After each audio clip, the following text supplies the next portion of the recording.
এই শ্যাম্পু কি এইখানের মানুষ হাতে বানায় সেগুলা? তাহলে ইন্ডিয়ান প্রোডাক্ট।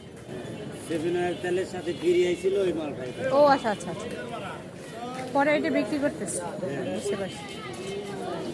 দুইটা 100 টাকা। কোন কোম্পানি? 7 অন তেলের সাথে আসছিল, ওইটা ফ্রিটা বিক্রি করতেছে।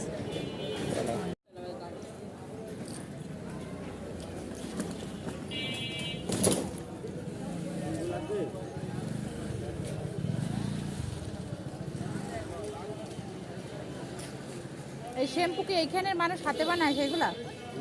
তাহলে ইন্ডিয়ান প্রোডাক্ট। সেভেন অয়েল তেলের সাথে ফিরে আইছিল ওই মালটাই। ও আচ্ছা আচ্ছা আচ্ছা, পরে এটা বিক্রি করতেছে, বুঝতে পারছি। দুইটা 100 টাকা। কোন কোম্পানি? 7 অন তেলের সাথে আসছিল, ওইটা ফ্রিটা বিক্রি করতেছে।